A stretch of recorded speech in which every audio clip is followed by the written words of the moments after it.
성황리에 끝난 대한민국 방산 전시회 DX2022. 이 행사에서 국산 대전차 미사일 현궁의 시험 모습은 많은 이들의 관심을 끌었는데요. 놀랍게도 이곳에서 현궁의 사거리를 개량한 블럭2 개발에 관련된 소식이 흘러나왔습니다. 개량 계획이 공개되며 그동안 현궁의 발목을 잡았던 사거리 문제가 해결될 조짐이 보인다는 소식에 중국은 당혹감을 감추지 못했다고 합니다.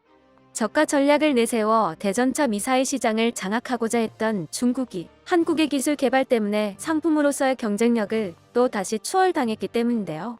한국의 현궁이 어떻게 개량되었길래 중국이 분을 삭히고 있는 것인지 지금부터 자세하게 설명해 드리겠습니다. 많은 관중들이 숨죽이고 있었습니다. 해외 바이어를 포함한 수많은 귀빈들을 모은 자리에서 선보인 사격 실험. 흰천으로 표시해둔 조그만 목표 지점은 상당한 거리가 있었습니다. 심호흡을 하고 마지막 조준 지점을 바라본 시연자는 방아쇠를 당기며 목표 지점을 바라봤습니다. 그의 손에서 벗어난 현궁은 멋지게 포물선을 그리며 흰천으로 표시한 지점에 정확하게 박혔습니다. 관중들은 우레와 같은 환호를 보내며 현궁 시연에 화답했습니다. DX2022에서 선보인 기동 하력 시범에서의 현궁 미사일 사격은 관객들의 뜨거운 반응을 이끌어냈습니다. 현재 가장 뜨거운 관심을 받고 있는 대전차 미사일인 제블린과 동급 혹은 그 이상의 성능을 자랑한다는 현궁에 대해 많은 군 관계자들은 반신반의하는 태도를 보여왔습니다. 과연 제대로 된 성능을 보여줄지 걱정했던 관람객들은 상상 이상의 뛰어난 화력을 보여준 현궁에 감탄하지 않을 수 없었습니다. 게다가 실내 전시장에서 선보인 현궁 장착형 외골격은 전세계 무기사를 통틀어서 듣지도 보지도 못한 파격적인 형상이었기에 그 자리에 있던 모두가 혀를 내둘렀습니다. 이를 본 많은 해외 바이어들이 현궁 미사일 구입에 큰 관심을 보였고 현장에 마련된 방위사업청과 LIG넥스원의 상담 부스는 문전성시를 이뤘습니다. 현재 러시아와 전쟁을 벌이고 있는 우크라이나의 장교 역시 이 자리에 방문해 전시된 현궁을 직접 조작해보며 심사숙고하는 장면이 포착되기도 했죠. 제블린은 우크라이나에서 확실한 성능을 보여주고는 있지만 계속되는 지원으로 미국의 무기고 역시 점차 줄어들고 있기에 우크라이나를 포함한 세계 각국은 제블린을 대신할 수 있는 대전차 미사일을 애타게 찾고 있는 상황입니다. 그 유력한 후보로 꼽히는 것이 한국의 현궁인데요. 정작 정치적인 입지를 고려해 우크라이나에 직접적인 살상 무기 지원을 하지 않는 한국의 입장 때문에 현궁은 그 뛰어난 성능을 선보일 기회가 적었습니다.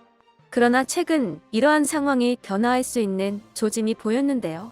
한국은 기존의 사거리 2km를 2배 이상 늘린 현궁 블럭2를 개발해 수출 전용 모델로 삼겠다고 밝혔습니다. 풍산과 협력해 탄두를 다목적 탄두로 교체하는 한편 로켓 모터를 교체하고 설계를 최적화하여 사정거리를 4에서 5km로 늘리면서 무게는 동일하게 유지하는 것이 개발 목표입니다. 게다가 이름을 밝힐 수 없는 중동모 국가의 발주로 차량에 탑재 가능한 사거리 8km급도 추가적으로 개발한다고 하죠.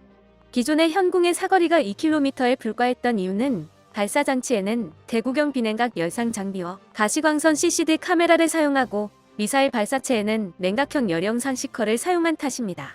현궁은 주간에는 가시광선 CCD 카메라를 사용해 표적을 탐지하고 새벽이나 야간 등 잡음이 심하거나 광량이 부족한 시간에는 비냉각 열상 장비를 이용해 가시광선 카메라를 보조했습니다.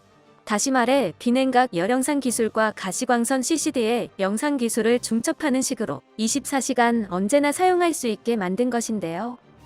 하지만 이 방식에는 문제가 있었습니다. 바로 비냉각 열영상 장비의 한계인 열 잡음 문제로 인해 2km 이상 사거리를 늘릴 수가 없었던 것입니다.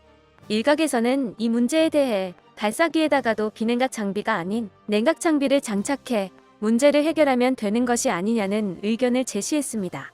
이러한 방향도 실제로 진지하게 검토되었으나 그렇게 하면 가격 경쟁력이 심각하게 떨어진다는 치명적인 문제점이 있었습니다.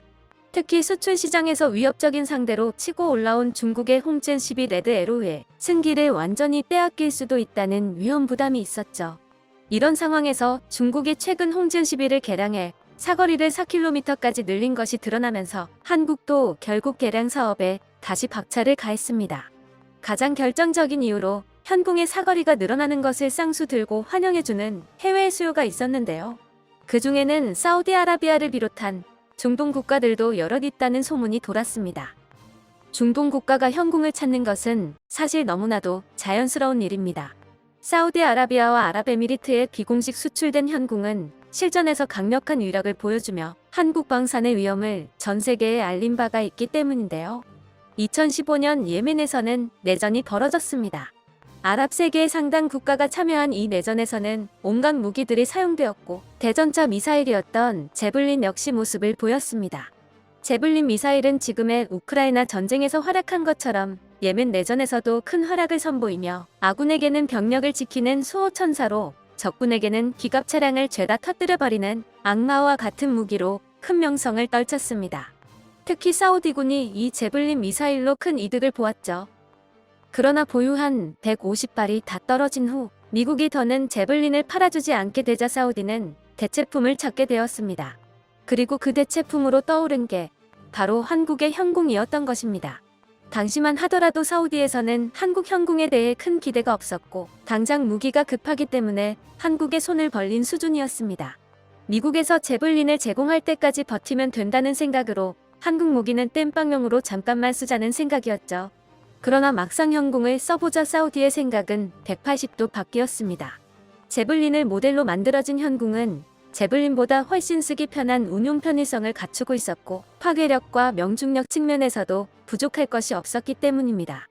결국 사우디는 땜빵으로 들여온 현궁이 제블린보다 오히려 더 낫다고 판단해 대량의 현궁을 한국에서 추가 구입해 예멘 내전에 투입시켰습니다. 실제로 당시 자료 화면을 살펴보면 사우디군이 현궁을 이용해 반군 오토바이를 명중시키는 영상 등이 남아있어 방산업계에서 널리 회자되고는 했습니다.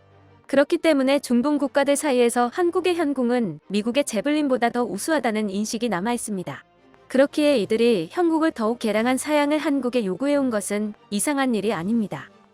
더군다나 이란과 미국 사이의 핵 합의가 제대로 진행되지 않은 가운데 중동 전쟁의 불씨가 미처 다 꺼지지 않아 여전히 긴장의 끈을 놓을 수 없는 국가들 입장에선 강력한 무기를 보유해야 한다는 생각이 드는 것이 자연스러운 일이죠. 그래서 자신들의 요청이 반영된 현궁 블록2가 나온다는 소문을 들은 중동은 미소를 짓고 있겠지만 한편 이들을 상대로 무기 장사를 할 속셈이었던 중국은 당황하지 않을 수 없었습니다. 차세대 대전차 미사일 시장을 잡기 위해 중국이 내세운 홍진 12에게 난데없이 강력한 경쟁자가 붙은 셈이기 때문입니다. 중국이 개발한 홍진 12가 외부에 첫 배치되어 모습을 드러낸 곳은 바로 티벳이었습니다. 홍진 12는 중국의 국영 군수업체 노린코에서 개발한 휴대용 대전차 미사일 시스템으로 사실 이 제품 역시 현궁과 마찬가지로 제블린을 모방한 무기입니다. 보병 휴대용 무기인 홍진 12는 통상 사수와 미사일 운반병 2인 1조로 운용되는데요. 초점 면배열 적외선 유도 장치를 달고 있어 발사 전 레이더 추적을 하는 방식입니다. 두께 1100mm 균질 아변 강판을 뚫을 수 있는 무기로 발사관 길이 1.2m, 미사일 길이 1.1m, 미사일 지름 13cm의 재원을 가지고 있는 홍진 12는 내수는 물론 수출 시장도 노리고 제작되었습니다. 중국산답게 홍진 12는 압도적으로 저렴한 가격을 자랑하며 중국은 아프리카와 중동 국가들을 대상으로 현궁과 제블린에 비해 싸다는 점을 내세워서 공격적인 마케팅에 돌입했습니다. 믿거나 말거나 성능도 크게 차이가 나지 않는다고 강조했죠. 사우디 역시 중국의 홍진 12의 가격에 솔깃할 수밖에 없었습니다. 한 대 가격이 2억 9천만 원인 제블린의 3분의 1 가격밖에 되지 않는다는 소문이 돌 정도로 중국은 단가를 극단적으로 낮춘 덕분에 사우디의 관심을 끄는 데 성공했고 실제로 사우디는 홍진 12를 구입한 적도 있었습니다.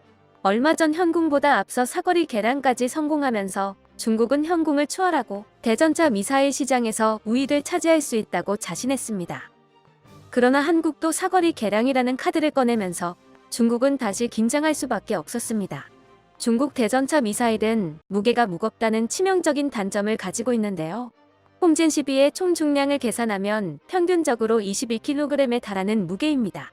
이는 한국의 현궁에 비해 평균적으로 10%나 더 무거운 것인데요.